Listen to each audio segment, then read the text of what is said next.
Let's head straight to Canberra now. The Independent Senator Jacqui Lambie is standing by for us. Jacqui, great to see you. Another added layer to IR legislation today. Your thoughts on this? You're talking about the right to disconnect? I am. Yeah, you are. Yeah, it's actually quite funny because before I went up and I had to do a speech last night in the Senate, and I noticed that the minister rang me. This is quite funny, and I thought, great, does that mean I can use my right to disconnect? Anyway, and not answer the call. Exercise that? Anyway, yeah, I was actually busy. Yeah, not with disrespect, but I had a bit of a laugh to myself. But okay, so this right to disconnect, this is something that the Greens have chucked in to get votes. I don't know how it is workable whatsoever. It never went through the Senate inquiry. I don't even know what the parameters of this thing are. I don't know how it's supposed to work, but apparently it certainly can't be used by the public service. So what's good for the goose is not good for the gander, apparently. So seriously, I just don't understand how this thing is going to function. I would have thought, after going through COVID, is that there is a lot more flexibility in the workforce with most businesses around there that have said, if you can work from home and work on your computer so you can spend more time with your kids. I think that part of COVID and coming out of that was that there has been greater flexibility given. We are going into really uncertain economic times this year, and I just worry about that extra red tape for businesses. I can see even down in my own place in Tasmania that, businesses are closing. Those lease signs on those shops or those businesses are staying up for longer. People are not going in there to restart businesses. I always thought that doing your industrial relations laws was supposed to lessen red tape, especially for businesses out there. And quite frankly, I just think these tranches have just added to it. Yeah, and it's common sense. I mean, businesses have said it's trying to regulate or legislate common sense in that way. And as you point out, this is still an employees' market. There's still a lot of businesses out there unable to find employees. So employees have really had all the power for the last couple of years. They've demanded to work from home, and most businesses have had to acquiesce to those demands, or at least give people a couple of days a week to do that, if not, only one. I just wonder how it works if employees are then allowed to work from home, but then their bosses aren't allowed to call them after hours. Employees are asking for flexibility, but bosses aren't getting that same in return.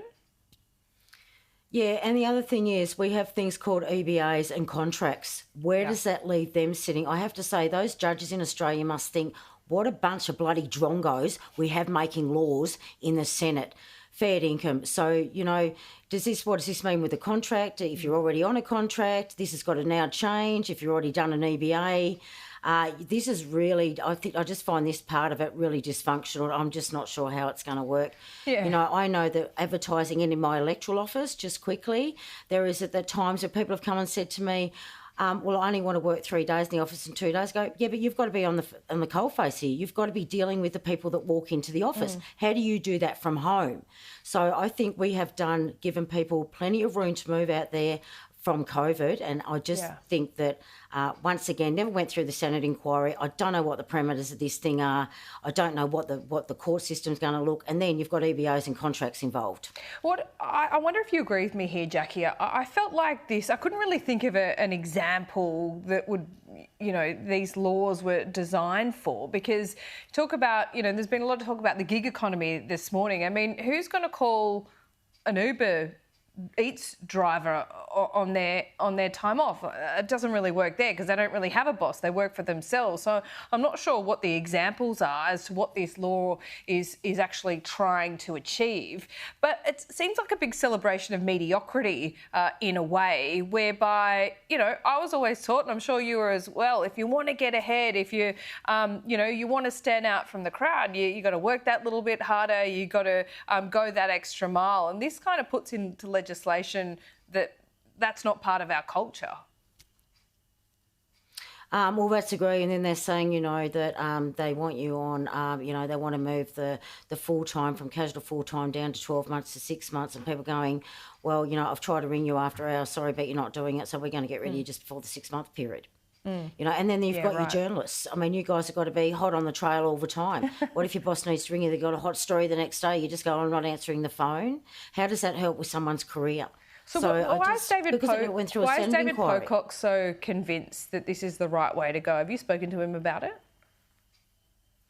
Look, we've worked together on amendments with this, and we're putting a lot of amendments through, which will help the bill in other areas. It's certainly not perfect, but it certainly makes some of those other areas a little bit easier, especially for business. But I'm not sure why David is doing this. He obviously has different thoughts on this process than what I do. I try and be more of a realist. I've been a casual worker. I've been in the army. I've worked the bars. I've done this. Done that sort of stuff.